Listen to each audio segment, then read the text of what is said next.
Good day to you all. We are back to our daily devotion. Over the day of Sunday, we are still with series 365 daily devotion, Bible character edition. And for today, the character we're going to study is still Solomon. And today, in particular, we're going to study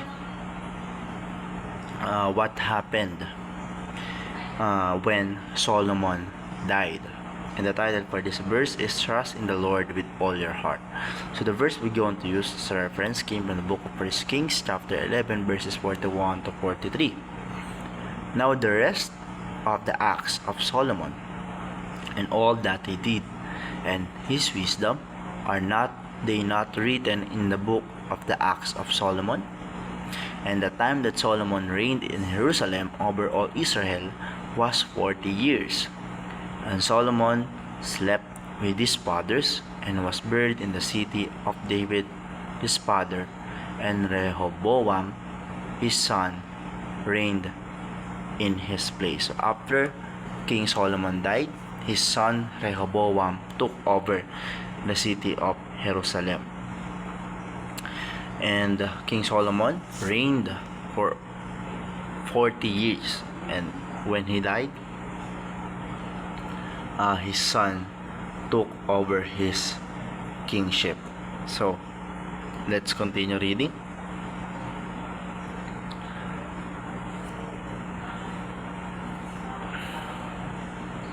For he was wiser than all other men, wiser than Ethan the Ezrahite, and Heman, Calcol, and Darda, the sons of Mahol, and his fame was in all the surrounding nations. He also spoke 3,000 proverbs, and his songs were 1,005. He spoke of trees, from the cedar that is in Lebanon to the hyssop that grows out of the wall. He spoke also of beasts and of birds and reptiles and of fish. So we can see in this verse that King Solomon's influence were very vast, and his talent, his skills were out of the standards of a being in that very time, because he is blessed by God. God bless him with wisdom, God bless him with leadership, and God bless him with a faithful heart.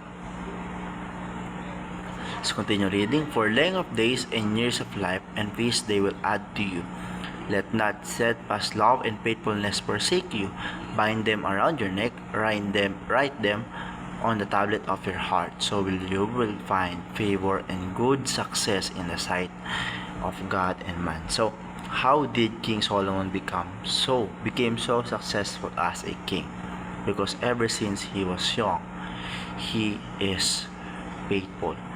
He asked for wisdom to God, and God was pleased that he asked wisdom instead of worldly things. So God blessed him, God made him a king, and God made him a successful king. So how can we learn from this? The first teaching is trusting in God makes a person stable. So God made Solomon stable because Solomon trusted God with his life.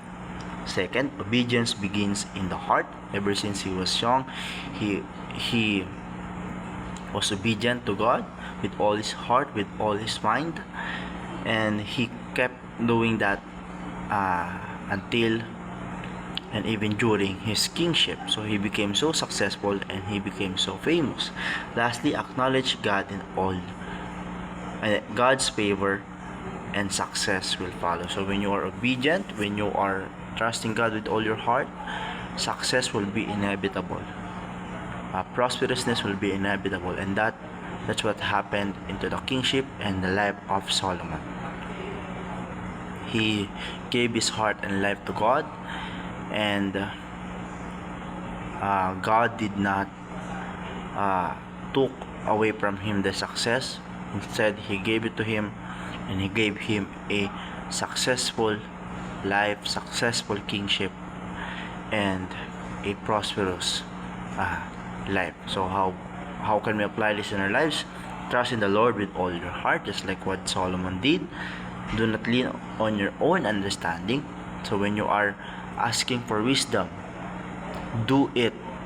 Apply it into the principle of God, because wisdom cannot be given. It is applying the teachings that was given to us already by God. Lastly, acknowledge God in all your ways. So everything that we do it for the glory of God. Because if we do it for the glory of God, we will consider it in every ways, in everything that we will be doing, and that is the wisdom that was given to Solomon. Therefore, success will follow, uh, prosperousness will follow, and the favor of God will be unto us. So that will be for daily devotion. Live like Christ.